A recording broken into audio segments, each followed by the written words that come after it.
Bonsoir tout le monde. C'est Jim Bass, maire de l'arrondissement de Pierrefonds-Roxboro. Je suis pas seul dans la salle du conseil de l'arrondissement de Pierrefonds-Roxboro. Je suis avec Madame Suzanne Corbeil, la secrétaire d'arrondissement, et Monsieur Dominique Jacob, notre directeur d'arrondissement, et bien sûr les techniciens qui sont avec nous ce soir pour vous transmettre le web diffusion. Encore, on est en mode virtuel pour le mois de septembre. On regarde les options qu'on a pour le mois prochain. Ça nous manque de faire les conseils en public avec les gens, bien sûr, mais on fait le plus possible pour protéger pas juste les employés, le conseil, mais bien sûr les citoyens aussi. So welcome to our September Council meeting. Jim Bass, I'm here in the room with Madame Suzanne Corbeil and Mr. Dominique Jacob, and of course our technicians who are providing the webcast for you this evening. We are still evaluating, of course, whether we hold our public sessions here, as many other cities and boroughs are doing throughout Montreal. Our utmost, the importance for us really is to have everyone secure and safe. And this includes the employees, council members, and of course the citizens who will be entering this chamber. And so this is why we haven't been able to secure the space in a way that would make it safe enough for the residents to be in this room. But once we do that, we will make sure that we will publicize that accordingly. Je voulais, Madame Corbeil, avant que je commence avec la rubrique du maire. Le 4 août dernier, le peuple libanais a été victime d'une catastrophe qui a plongé le Liban dans une crise humanitaire qui a choqué le monde entier. Je tiens à présenter encore une fois mes plus sincères condoléances aux familles des victimes et mes pensées et mes prières vont au peuple libanais qui a été confronté à cette terrible tragédie alors qu'il affrontait déjà une instabilité économique et la pandémie actuelle. Aujourd'hui, j'aimerais, au nom du Conseil, que nous observions une minute de silence afin de rendre hommage aux victimes et afin de manifester notre solidarité avec la communauté libanaise de notre arrondissement.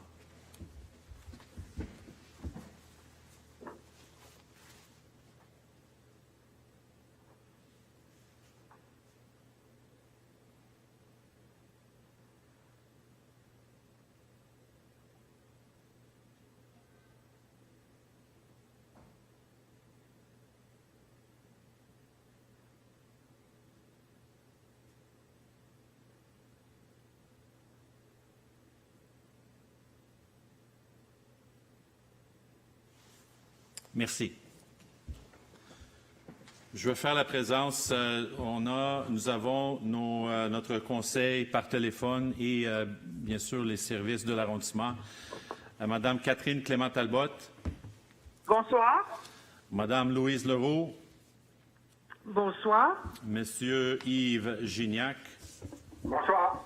Et Monsieur Benoît Langevin. Bonsoir. Bonsoir à vous tous. Plus tôt cet été, notre conseil d'arrondissement de Pierrefonds-Roxboro a uni sa voix au mouvement Black Lives Matter et a reconnu l'existence du racisme systémique qui perdure dans notre société tant à Montréal que dans le reste de la province et du pays. Le conseil d'arrondissement de Pierrefonds-Roxboro est solidaire avec tous ceux et celles qui appellent nos gouvernements à mettre fin au racisme systémique, à la violence raciale et à la brutalité policière. Ainsi, le conseil d'arrondissement a retiré la volonté de continuer à travailler en partenariat avec les différentes instances gouvernementales ainsi que les organismes communautaires locaux afin d'éliminer la discrimination institutionnelle et mettre fin au racisme qui persiste. And on that note, we had mentioned, following the very successful town halls held by our West Island Black Community Association, not only to create a resolution that would stand in solidarity with our Black community, but also to work with our Black community partners and associations that offer services to the community, to work with them in finding ways and solutions to be able to at least help in any way that we can at the administrative level to provide some of the solutions that our Black community is seeking. And by doing that, we have decided, and as I mentioned the last time, to create a session at the end of September where we will invite the different organizations in our community that not only serve primarily the Black community, but serve all communities, but also have a Black community clientele, to be able to sit around a table with us and to discuss some of the local issues that we're facing as a community in Pierrefonds-Roxborough, and when needed, implicate and invite some partner organizations, whether it be different government levels, to be able to participate in the process and find adequate solutions to resolve some of these long-standing issues that have affected our community here in Pierrefonds-Roxborough, as I'm sure is the case not only throughout Canada, but in all of North America, as we've seen in the news. Malgré un déconfinement partiel et la reprise de certaines activités, les mesures sanitaires sont toujours nécessaires. Pour atténuer la deuxième vague annoncée, il faut rester très, très vigilant. Dans les édifices municipaux et dans les commerces, les consignes de sécurité sont appliquées telles que le port obligatoire du masque à l'intérieur des établissements. Nous remarquons, par contre, qu'à la bibliothèque, les usagers ont tendance à retirer le masque une fois entrés à l'intérieur et installés à un poste ou une table de travail. Il ne faut pas. Ce n'est pas la même règle que dans les restaurants. Il y a de la circulation autour de vous dont le virus peut être en mouvement. Il faut se protéger en tout temps. So as we mentioned, we have a partial deconfinement, of course, throughout our communities, where certain activities have started up again. Of course, the schools coming back and allowing children to go back into the classrooms. And there are many different facilities that are open, whether it be private or public. However, at the library, we've noticed that once the users enter the premises, they remove their masks once they're installed at their workstation. And we're saying that this is not the same policy that exists in the restaurants, for example. And you are not to remove your masks when you are in the libraries. We keep reminding with our very competent staff, the clients, but this is a message that we need to send very strongly and to advise the users of the library that regardless of where you are in the facility, the mask has to be worn at all times. If you're hearing this message and you're watching this webcast, we'd ask you to also share this message with the people that you know and the family members in your home that do frequent the library on a regular basis. Certains sports ont repris leurs activités ces dernières semaines. Les sports de combat sont permis depuis la semaine dernière. Les gymnases des écoles seront rendus disponibles à compter du 28 septembre pour la pratique des sports intérieurs. Il est attendu que la présence dans les gymnases sera nombre réduit et chaque organisation devra planifier une rentrée sécuritaire pour ses membres. So some sports have started their activities in the last number of weeks. Combat sports have been given the green light to start again, and they did since last week. These schools that have gyms are now available and will be made available to the organizations in our community that are offering services as of the 28th of September for all interior sports. But it is to be underlined that regardless of the fact that the gyms are available for these groups, all the users and organizations know of the protocol and the safety measures that they need to make sure that they have in place, and we are respecting the public support as well. We're asking for the public support to make sure that these security measures are respected by all, including our children that use these facilities. Pour l'instant, aucune programmation culturelle n'a été élaborée. Nos édifices restent fermés au public et les équipes tentent présentement d'analyser avec les professeurs et animateurs d'ateliers comment les formations en art ou en musique pourraient être offertes en toute sécurité à des groupes réduits également. And so, as I mentioned, the programming, the cultural programming right now is not happening in Pierrefonds-Roxborough.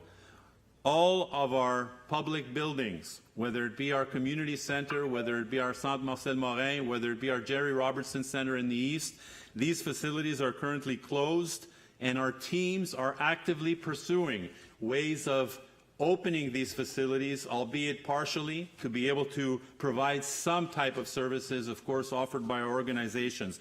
But this is an ongoing issue that we're dealing with the pandemic, and we're trying to make decisions based on the safety and security of our citizens.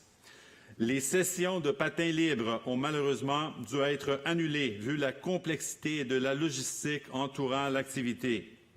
So the free skate at the public skates that we have at our arena have been at this moment canceled due to the fact that logistically and with all the measures that have to be put in place by the users, it is very difficult for that to be respected. On parle des vestiaires, on parle des couloirs, on parle de la glace, le nombre de personnes, les usagers, etc.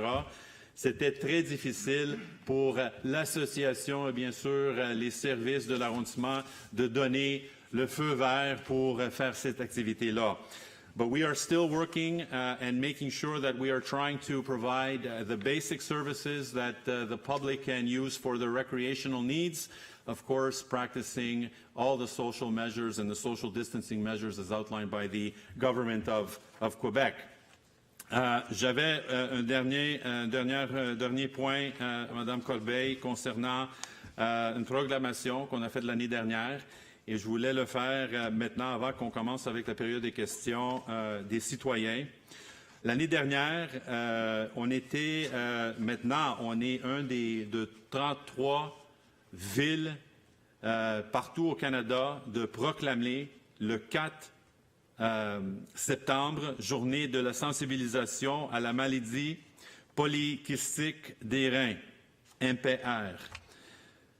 L'année dernière, et je le fais encore cette année, et ça serait quelque chose qu'on va faire chaque année, attendu que la Fondation canadienne de la MPR encourage les maires à se joindre à la lutte contre la maladie polykystique des reins en accordant davantage de visibilité à cette maladie génétique potentiellement mortelle ainsi qu'à l'impact qu'elle engendre sur la vie de 66 000 Canadiens à l'échelle nationale.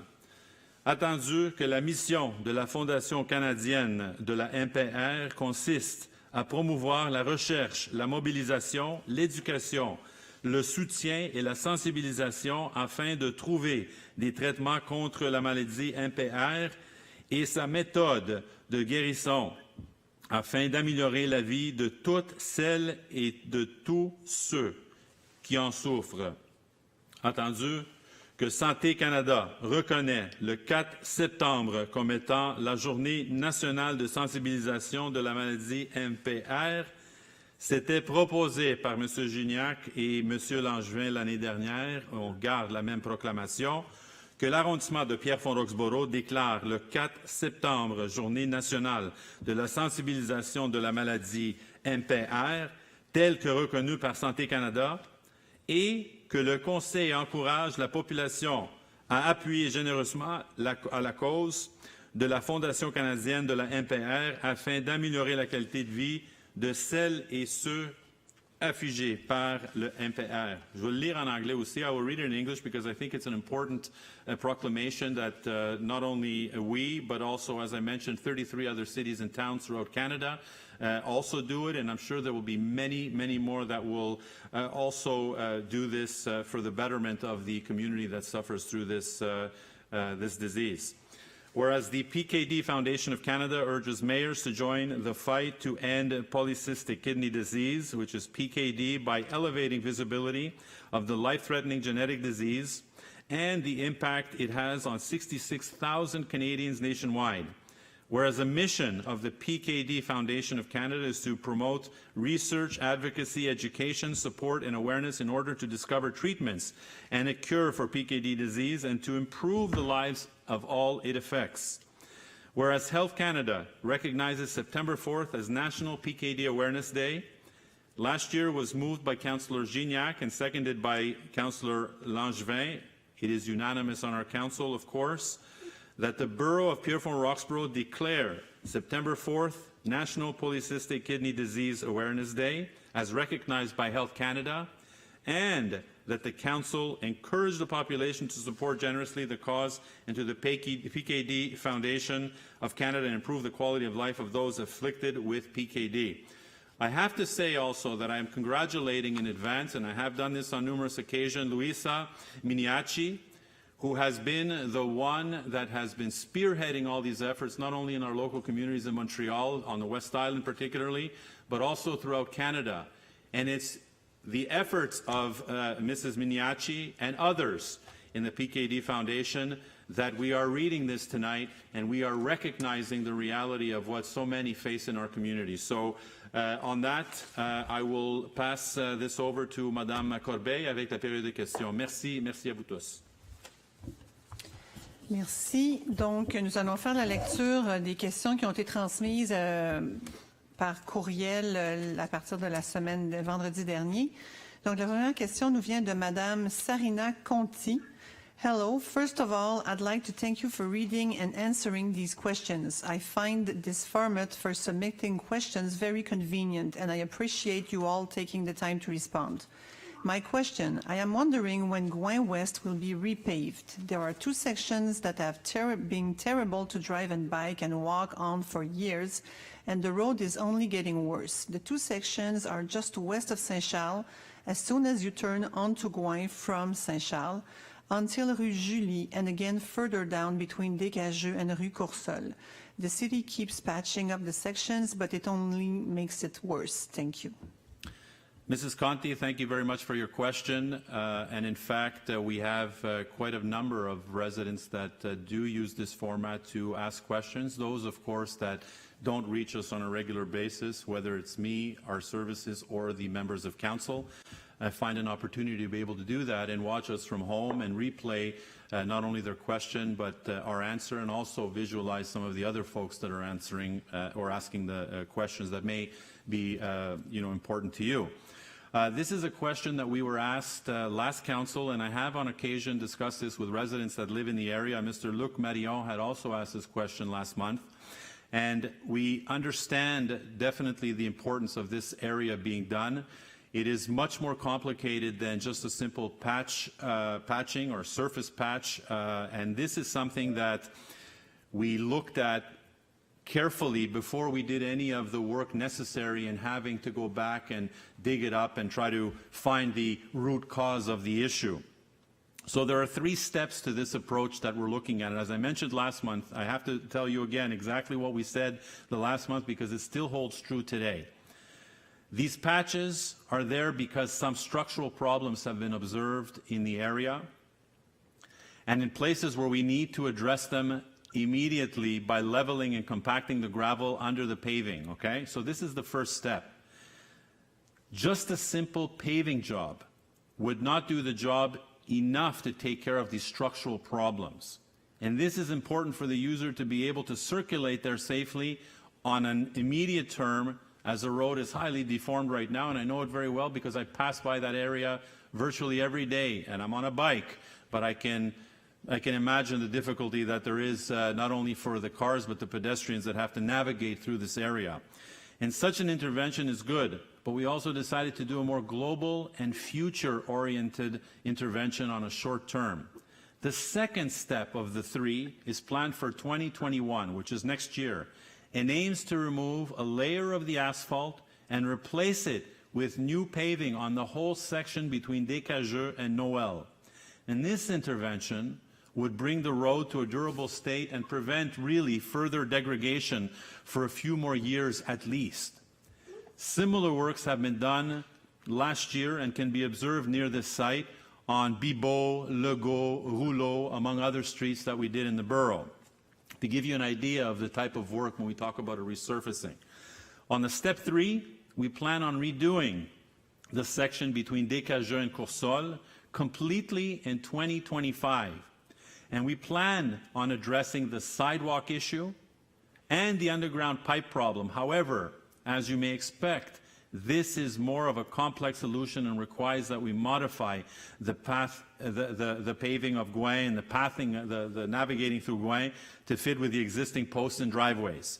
As the boulevard will be offsetted, we will have to redesign this whole section. And so we've listened to the residents when we've been told, for example, the folks that are walking in that little area of our community and don't have access to sidewalks, for example. And so this is something in the longer term that we're looking at revising and making sure that we provide those, that infrastructure there to keep everyone safer. And as we will be doing work next year, there will be a 3-year moratorium on this section starting from 2021. And that is for us to be able to plan accordingly and do the proper interventions. You mentioned also an area that exists further east on Gouin near St. Charles. The existing pavement will be repaved by new asphalt, which is the section between Beaulieu and Jeremy, before November 15th. That is something that is planned already. That is something that was planned to be redone, and that is slated to be completed before November 15th. And then, of course, we have the area that you also mentioned that was further east, closer to St. Charles, and that is something that we've been looking with Montreal to obtain that information and be able to provide that to you at hopefully a sooner than later date. But that is an issue that we are aware of and have been aware of, and we're working with our partners in Montreal to find a solution for that small section, between Jeremy and closer to St. Charles. Thank you very much for taking the time to write us.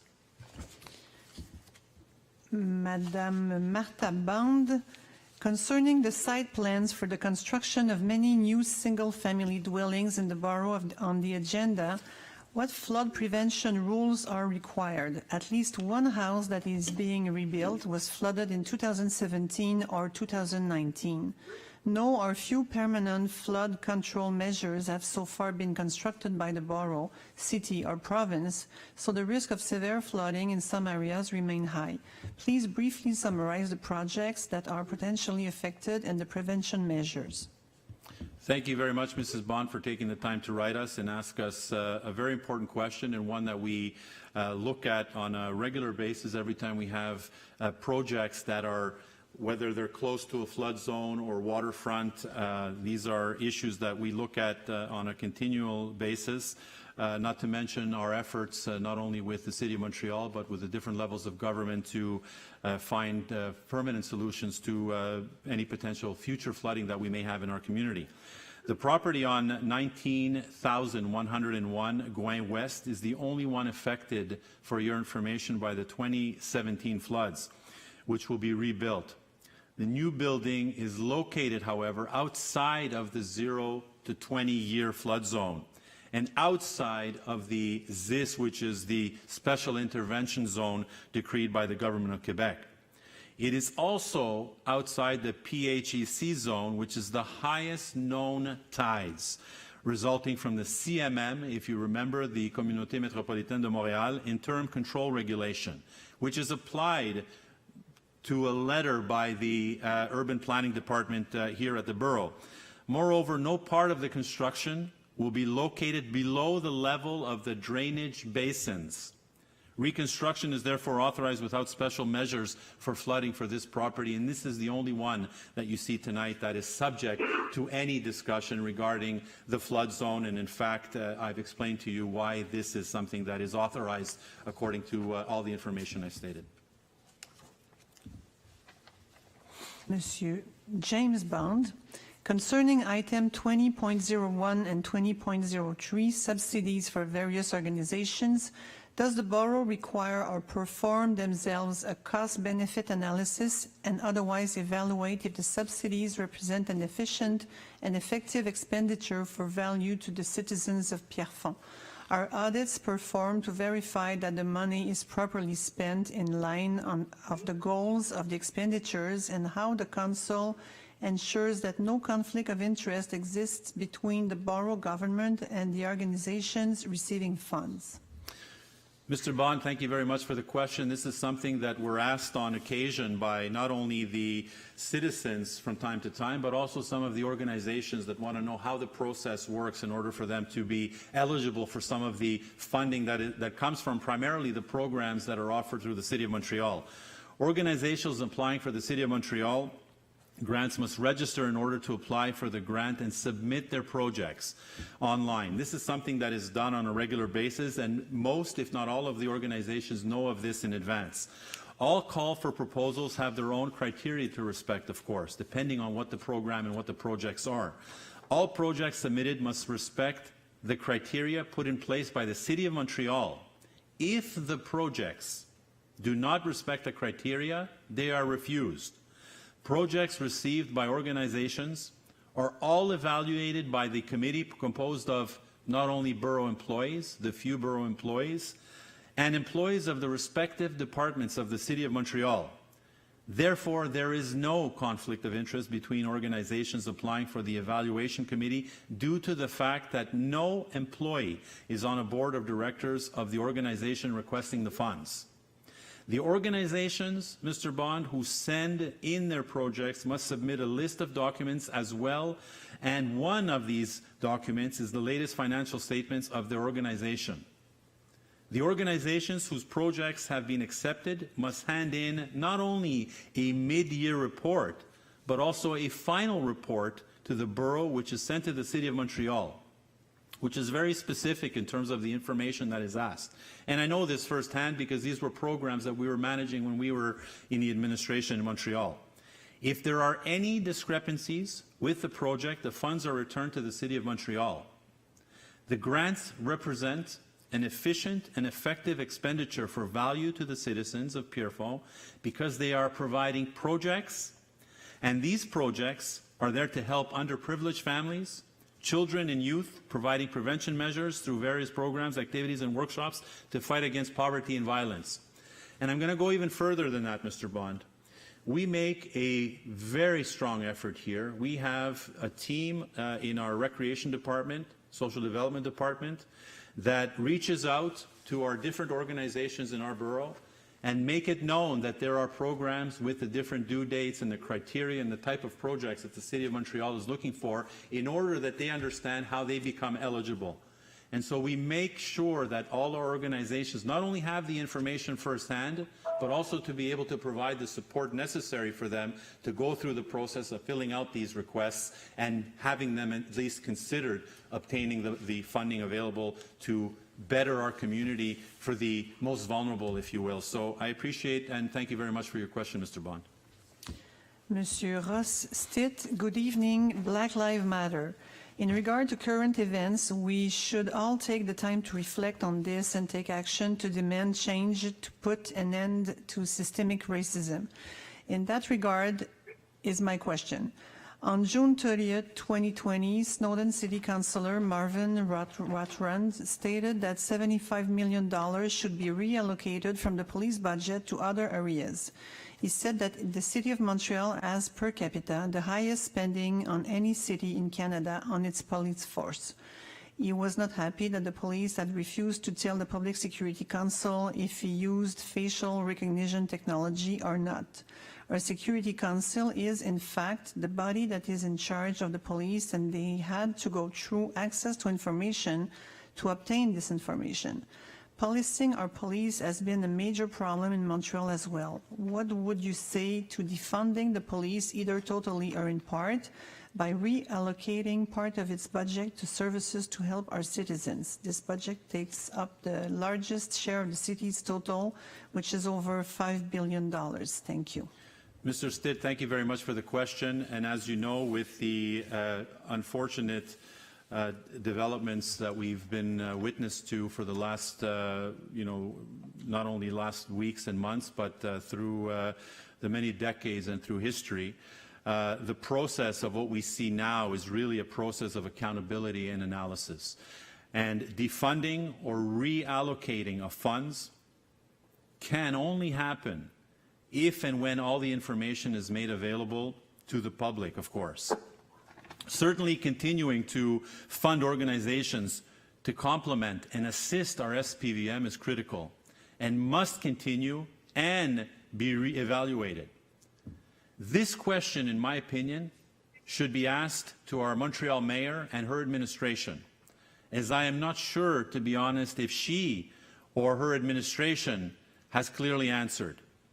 My objective, not only now, but has always been, is to provide security and safety to all our citizens. And if another model is proposed following these consultation initiatives, then we can decide collectively.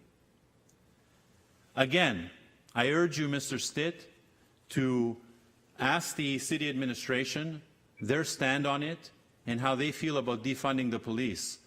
But I can tell you here that if that measure is ever taken and a decision has to be made, I think the public, we and the public, have to be involved in that process, have to have all that information and know how we go about funding the different organizations that can assist ultimately the police in doing their work and be able to reduce some of the incidents, if not all the incidents that we see on a too often basis that have impacted our community and our society to the degree that it has. So I appreciate your question, Mr. Stitt.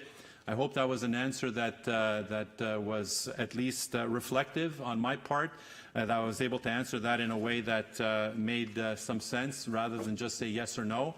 And I urge you to ask not only the city administration, but other elected officials in Montreal as well how they feel about defunding the police. Thank you. Madame Jennifer Ignacio, bonjour. J'aimerais connaître plus de détails sur le projet lié au règlement CA 290040-44 et l'incidence sur les parcs des anciens combattants liant au parc Raoul-Lorrain.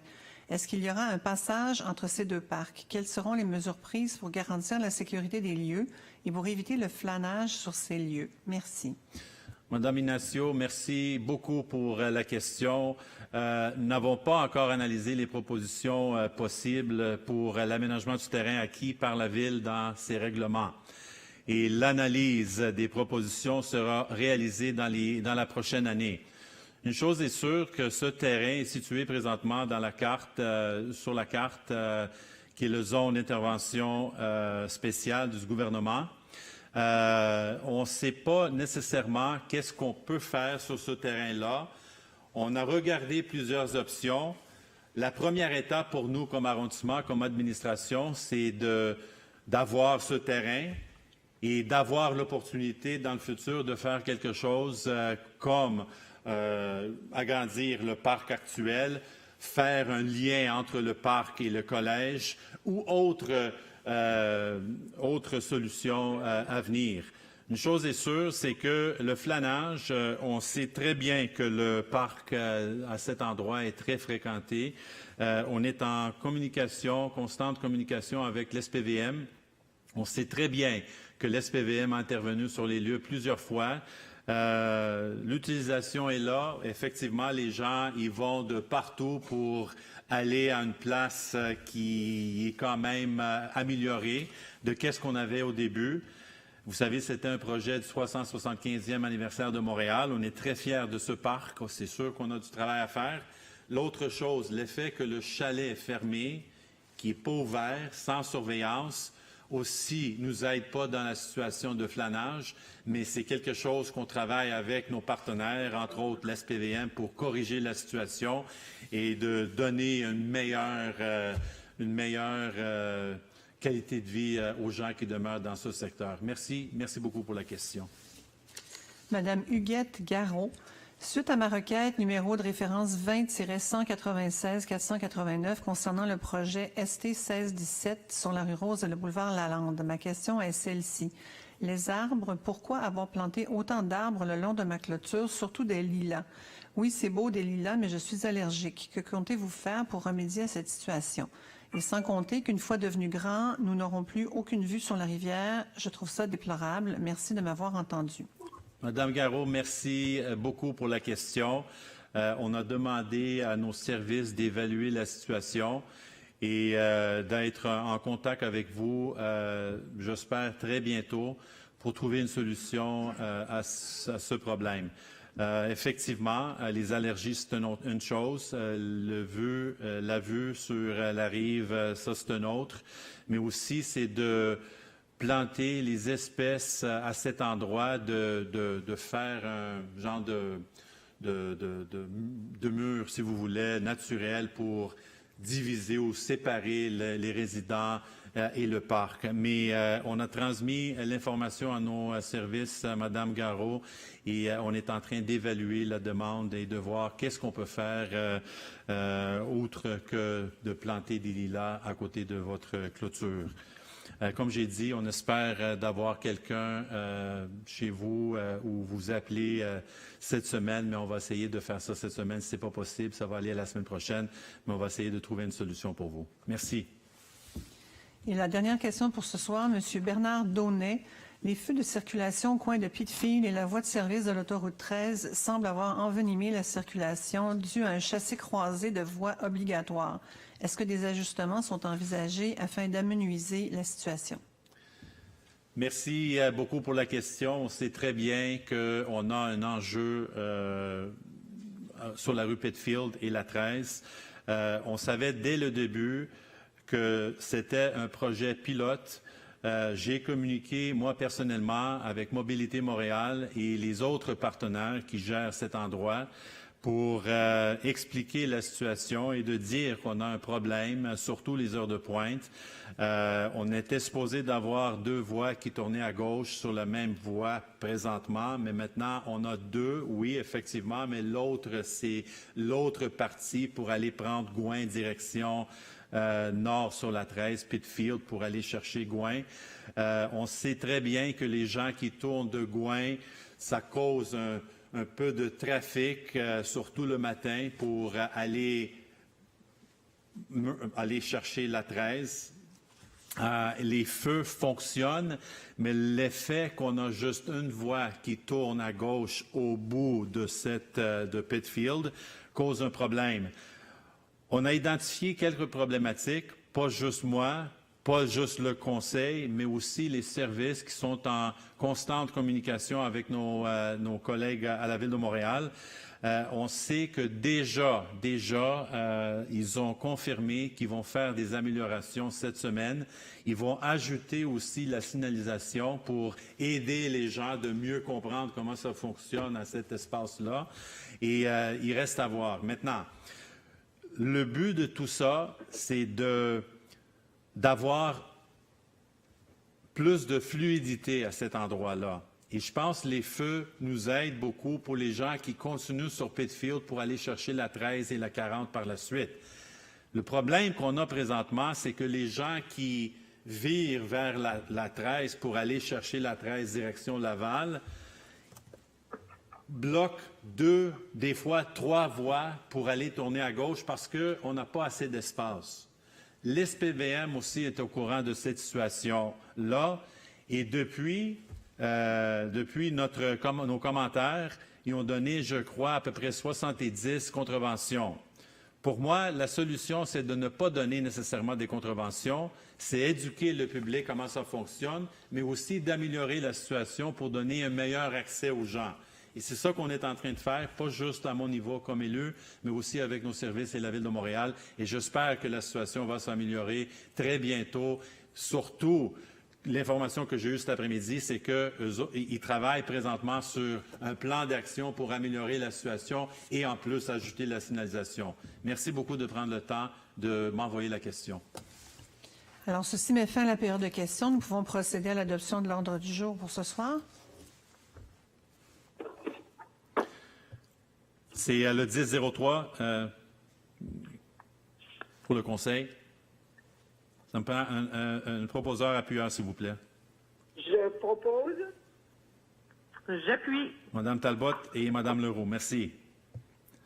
1004, que soit approuvé le procès-verbal de la séance ordinaire du Conseil d'arrondissement tenue le 3 août 2020 à 19 h. Je propose. J'appuie. Monsieur Langevin, Madame Leroux, merci. 1005. Que soit amendée la résolution numéro CA 20-29-01-55 adoptée à la séance du 3 août 2020 en modifiant le texte comme suit. L'arrêté ministériel numéro 2020-049 pris par le ministre de la Santé et des Services sociaux du Québec au lieu de l'arrêté ministériel numéro 2020-33 pris par la ministre de la Santé et des Services sociaux du Québec. propose. J'appuie. Monsieur Gignac, Madame Talbot, merci. 10-06, que le Conseil prenne acte du dépôt du procès-verbal de correction relatif au règlement CA 29-0040-43 adopté à la séance ordinaire du 3 août 2020 afin de modifier la grille de spécification pour que la note 5 soit dans la colonne C3C au lieu de la colonne C3B. Je propose. J'appuie. Madame Leroux et Monsieur Gignac, merci beaucoup.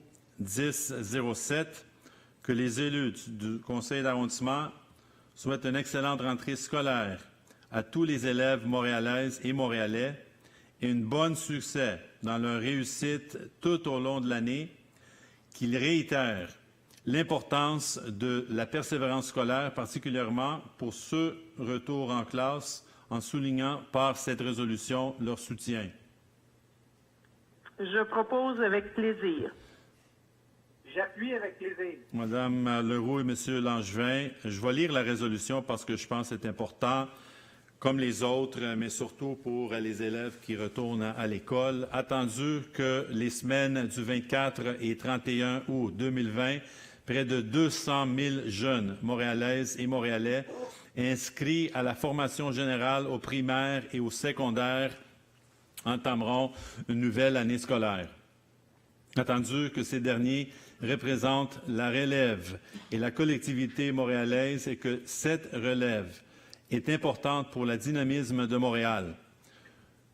Que les élèves montréalais et montréalaises ont quitté l'école le 13 mars dernier, qui n'ont pu mettre le pied dans un établissement scolaire depuis plus de 5 mois.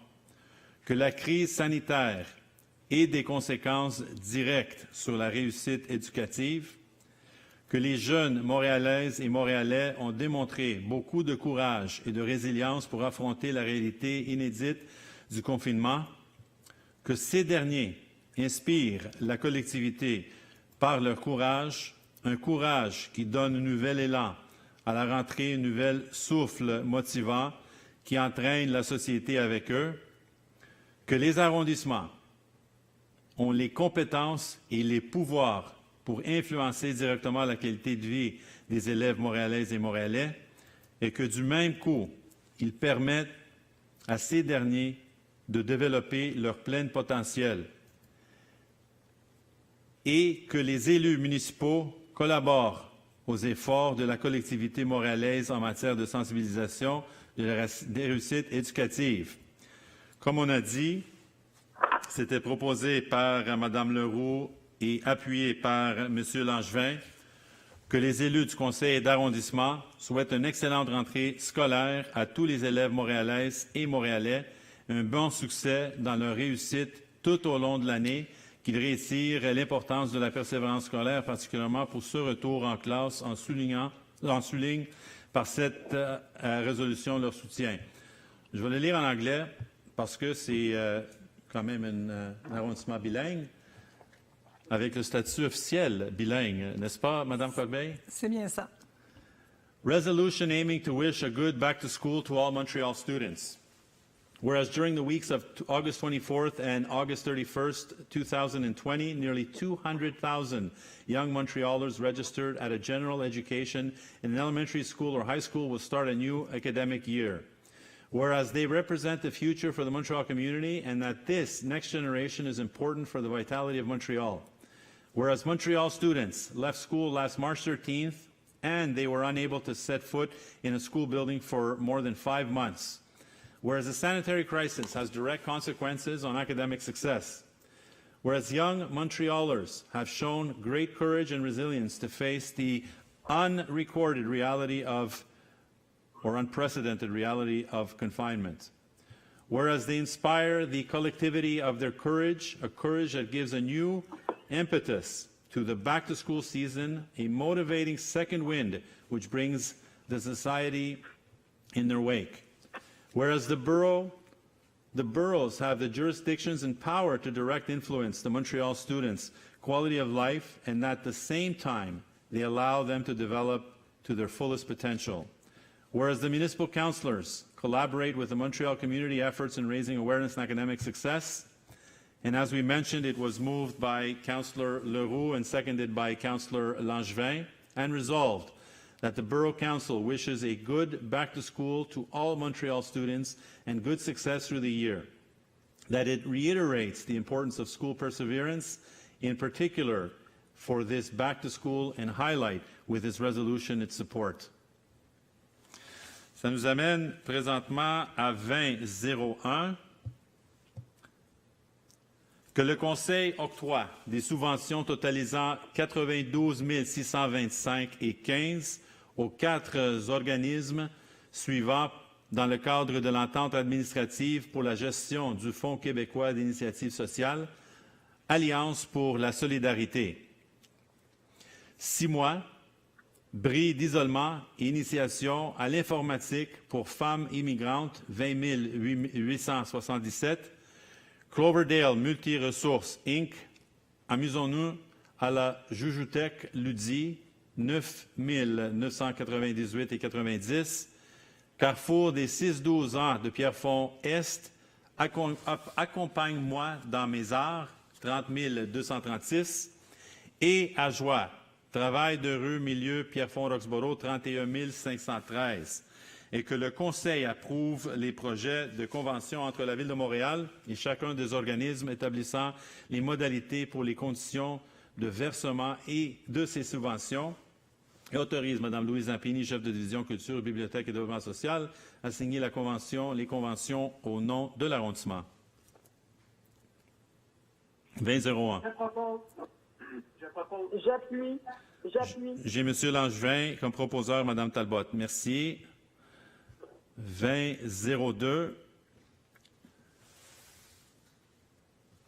That the Council accept the Municipal Council's offer in accordance with Section 85 of the Charter of Ville de Montréal to mandate the direction du service de la culture to enter into fixed price agreement for the broadcast royalty management with the organization Entendem, the SOCAN, and Raison, representative for the period of January 1st, 2019 to December 31st, 2023, for the billing, the collection, and the reception for the license fees payable to the public performance for the sound recordings published in the Raison repertoire and/or musical works from the SOCAN repertoire during activities for events in the Pierrefonds-Roxboro Borough. That the Council authorize the payment of an amount of $4,794.46, taxes included for the years 2019 and 2020, and the following payments for the subsequent years 2021, $2,427.89, 2022, $2,458.25, and 2023, $2,488.97. I propose. J'appuie. Monsieur Gignac, Monsieur Langevin, merci beaucoup. 2003, que le Conseil accorde des subventions totalisant la somme de 70 000 réparties comme suite 45 000 à l'organisme communautaire Action Jeunesse de l'Ouest de l'île pour le projet Open Gym Pierrefonds et 25 000 à l'organisme projet de prévention de toxicomanie Cumulus dans le cadre du programme de prévention de la violence commise et subie chez les jeunes 2020. Que le Conseil approuve les projets de convention entre la Ville de Montréal et chacun des organismes établissant les modalités et conditions de versement de ces subventions et autorise Mme Louise Zampini, chef de division culture, bibliothèque et développement social, à signer les conventions au nom de la Ville. Je propose. J'appuie. Merci, M. Langevin. Mme Leroux, le 30-01, que soit approuvée la reddition financière au montant de 127 170,12 pour la période du 27 juin au 31 juillet 2020. Je propose. J'appuie. M. Gignac, Mme Talbot, merci beaucoup. 40-01. Que le Conseil prenne acte du dépôt par le secrétaire de l'arrondissement de Pierrefonds-Roxboro du certificat du processus de demande d'approbation référendaire des personnes habiles à voter sur le règlement CA 290040-42, modifiant le règlement de zonage CA 290040 de l'arrondissement de Pierrefonds-Roxboro afin d'apporter des modifications suivantes ajout de l'article 65.1 relativement aux kiosques saisonniers pour la vente extérieure de fruits et légumes et modification de l'article 311 afin d'ajouter les panneaux du type sandwich comme enseigne temporaire autorisée. C'est le 4001. Je propose.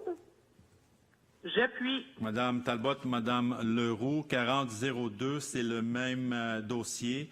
Que soit adopté le règlement CA 290040-42, modifiant le règlement de zonage CA 290040, afin d'apporter les modifications suivantes. Ajouter l'article 60.1 relatif aux kiosques saisonniers pour la vente extérieure de fruits et légumes et ajouter l'article 311, les panneaux de type sandwich comme enseigne temporaire autorisée. Je propose. J'appuie. Madame Talbot et Madame Leroux, merci beaucoup. 4003. Que le Conseil prenne acte du dépôt du procès-verbal de la consultation écrite relative au règlement CA 290040-44, modifiant le règlement du zonage CA 290040 aux fins de retirer le lot 5609491, délimité à l'ouest de la rue Rose, à l'est par la rivière des Prairies, au sud par les terrains du Collège Beaubois et au nord par le parc des anciens combattants, de la zone communautaire P-8-458-2 et de l'intégrer à la zone communautaire existante P-8-458 pour agrandir le parc des anciens combattants tenu du 8 au 21 août 2020, conformément aux dispositions des arrêtés ministériels numéro 2020-33 et 2020-49, pris par les ministres de la Santé et des Sécurités sociales en vertu de la loi sur la santé publique. Je propose. J'appuie. La 4003, Monsieur le maire, je m'excuse, je ne l'ai pas constaté, mais c'est le ministre de la Santé publique. Je ne sais pas si ça fait une différence, mais on a fait la correction au départ et il faudrait qu'à 4003, comme c'est les mêmes, une période où la ministre n'était plus, elle n'était plus en poste, c'est maintenant le ministre. Alors, juste cette correction-là. Merci. En fait, si je peux me permettre, Mme Clément Talbot, on va faire une correction pour les ministres parce que le 033 a été pris par la ministre à l'époque, puis le 049 a été pris par le ministre après sa nomination. Donc, il s'agit de, à cause des dates, là, un a été pris par la ministre précédente, puis le deuxième a été pris par le ministre actuel.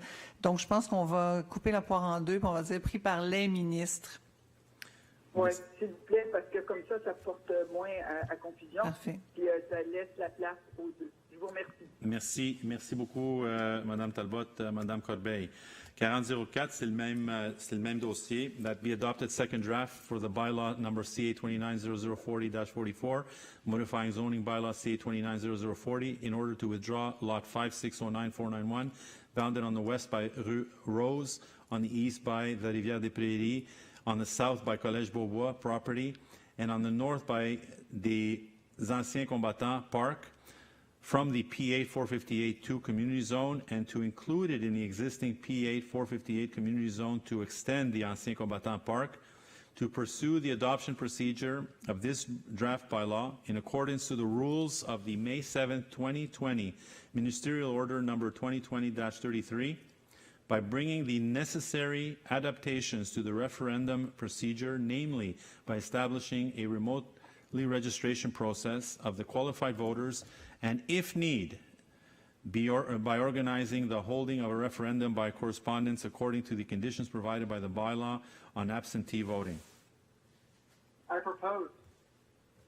I concur. Merci à M. Langevin, Mme Leroux. 4005, que le Conseil prenne acte du dépôt procès-verbal de la consultation écrite relative à la demande de dérogation mineure pour le 4 rue Paquette, tenu du 8 au 21 août 2020, conformément aux dispositions de l'arrêté ministériel numéro 2020-49, pris par le ministre de la Santé et des Services sociaux en vertu de la loi sur la santé publique, qui est le 4005. Je propose. J'appuie. Madame Talbot, Monsieur Gignac, merci. 4006, que soit accordée une dérogation mineure sur la rue Pocket afin de permettre dans la zone H, est-ce que je suis? Oui, pardon. Dans le H17401, la relocalisation de l'entrée charretière à une distance de 1,27 mètres de l'intersection au lieu du minimum de 7,5 mètres. Autorisé pour une largeur de terrain de 19 mètres au lieu du minimum de 20 mètres pour un pourcentage du gazon de 40 % de la cour avant au lieu du minimum de 50 40,06. Je propose. J'appuie. Madame Talbot, Monsieur Gignac, merci beaucoup. 40,07. Je m'excuse si vous me permettez, Monsieur le maire, j'aimerais revenir sur les subventions à 20,03 à Joie et Cumulus. On signale que peut-être il y aurait eu un problème au moment de la lecture des montants, donc je voulais bien confirmer que la subvention à l'organisme Action Jeunesse de l'Ouest de l'île pour le projet Open Gym est de 27 692 $ et que pour l'organisme Projet de prévention des toxicomanies Cumulus, le montant est de 19 621,78 $. Oui. Est-ce qu'on peut refaire la résolution au complet? La reprendre au complet. Pour 20,03? Pour 2003, est-ce que vous avez le texte, M. le maire? 20,03, j'ai le texte. Avec les montants que Mme Non. Corbeil vient de... OK, est-ce que vous voulez que je la lise? Laisse-moi juste... Mme Corbeil la lise? Parce qu'on a envoyé un deuxième fichier dans le courant de l'avant-midi, Monsieur le maire. J'ai pas ça. Bon, mais Madame préférez-vous que je fasse Corbeil. la Vous pouvez lecture à ce moment-là? Bon. S'il vous plaît. Donc, on va revenir à 20,03. Donc, que soient accordées des subventions totalisant la somme de 47 313,78 $ réparties comme suit. 27 692 $ à l'organisme communautaire Action Jeunesse de l'Ouest de l'île pour le projet Open Gym Pierrefonds et 19 621,78 sous à l'organisme Projet de prévention des toxicomanies Cumulus dans le cadre du programme de prévention de la violence commise et subie chez les jeunes en 2020.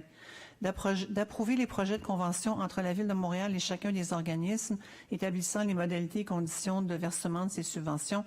Autoriser Mme Louise Zampini, chef de division Culture, Bibliothèque et Développement social, à signer les conventions au nom de la Ville et que ces subventions entièrement payées par la Ville-Centre soient imputées selon les informations financières contenues au dossier décisionnel. Donc, Je repropose. M. Langevin. Madame Leroux. Et je confirme. Parfait. Merci, Mme Leroux. 40,06, on avait dit, c'est Mme Talbot, M. Gignac. On est rendu à 40,07. Que le Conseil décrète que la demande de dérogation mineure numéro 30021337774 concernant le lot 5829601, adresse 20 600 boulevard Gouin-Ouest, visant à permettre un matériau de revêtement autre que ceux autorisés pour les murs extérieurs, soit le surtouch, fasse l'objet d'une consultation écrite d'une durée de 15 jours en vertu de l'arrêté ministériel numéro 20-2049 pris par le ministre de la Santé et des Services sociaux du Québec. Je propose. J'appuie. Monsieur Gignac et Mme Talbot, je crois.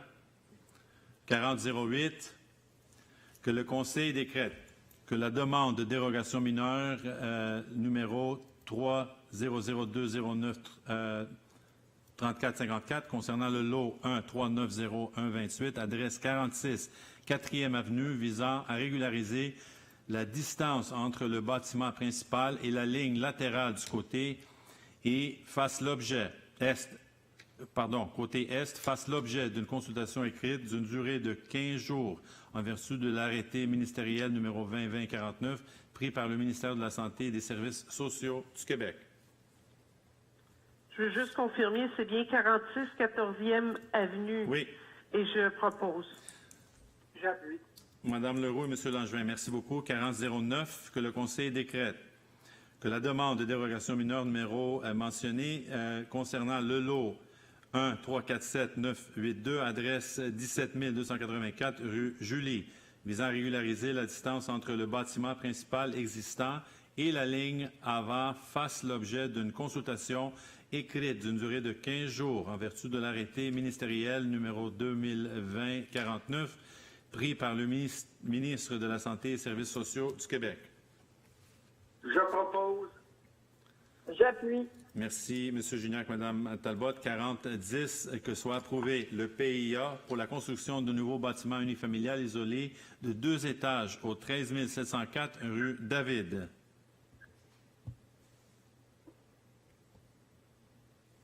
Vous en un proposeur. J'appuie. J'ai entendu M. Langevin, M. Gignac, c'est ça? Oui, oui. Merci. 40-11, que soit approuvé le PIA pour la construction de nouveaux bâtiments unifamiliales isolés de 2 étages au 4852 rue Félix McLaren. Je propose. J'appuie. Madame Leroux, Monsieur Langevin, merci. 40-12, que soit approuvé le PIA pour la construction de nouveaux bâtiments unifamiliales isolés de 2 étages au 4854 rue Félix McLaren. Je propose. J'appuie. Monsieur Langevin, Madame Leroux, merci. 40-13, que soit approuvé le PIA pour la construction de nouveaux bâtiments unifamiliales jumelés de 2 étages au 4856 rue Félix McLaren. Je propose. J'appuie. Monsieur Gignac, Madame Leroux, merci. 40-14, que soit approuvé le PIA pour la construction de nouveaux bâtiments unifamiliales jumelés de 2 étages au 4858 rue Félix McLaren. Je propose. J'appuie. Madame Talbot, Monsieur Langevin, merci. 40-15, que soit approuvé le PIA pour la construction d'un agrandissement à une habitation unifamiliale au 4 13e rue. Je propose. J'appuie. Madame Leroux, Monsieur Langevin, merci. 40-16, que soit approuvé le PIA pour la construction de nouveaux bâtiments intergénérationnels isolés de 2 étages au 74 rue des Lauriers. Je propose. J'appuie. Pardon, je n'ai pas entendu, c'est qui? J'appuie. Catherine. Monsieur Langevin, Madame Talbot, c'est ça? Oui. Parfait, merci beaucoup. On est rendu maintenant à 40-17. Que soit approuvé le PIA pour la construction de nouveaux bâtiments unifamiliales isolés de 2 étages au 50-54 rue Léger. Je propose. J'appuie. Monsieur Gignac, Madame Talbot, merci. 40-18. Que soit approuvé le PIA pour la construction de nouveaux bâtiments unifamiliales isolés de 2 étages au 19 101 boulevard Gouin-Ouest. Je propose. J'appuie. Madame Talbot, Monsieur Gignac. 40-19. Que soit adopté le PIA pour la construction de nouveaux bâtiments unifamiliales isolés de 2 étages au 4709 rue Eldor-Daigneault. Je propose. J'appuie. Madame Talbot et Monsieur Gignac, 50-01. Que le Conseil autorise les modifications suivantes à la structure organisationnelle de la Direction de l'aménagement urbain et services aux entreprises de l'arrondissement de Pierrefonds-Roxboro, modifier l'appellation du nom de la direction pour Direction de développement du territoire aux études techniques et modifier l'appellation du titre d'emploi du directeur de cette direction par les étapes suivantes.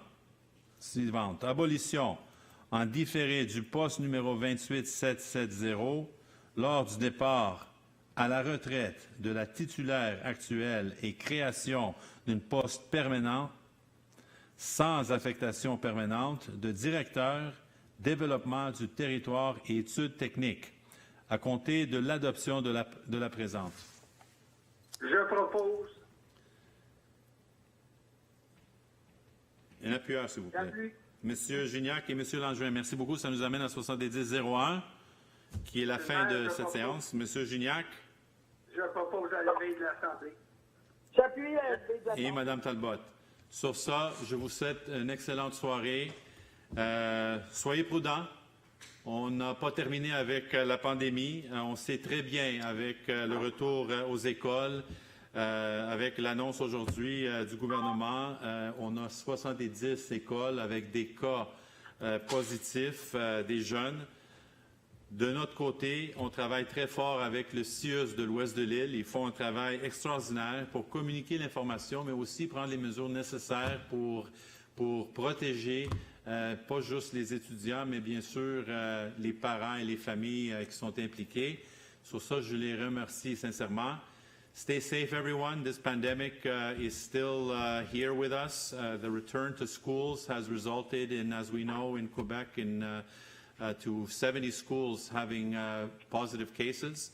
And on our side, here in Pierrefonds Roxborough, we work very closely with our CIUS, which is our health agency here on the West Island.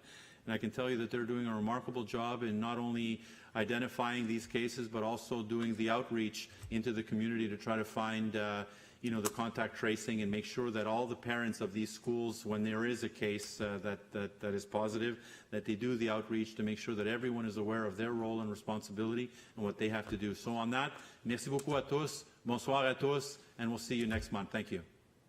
Thank you. Bonsoir. Merci. Bonne soirée.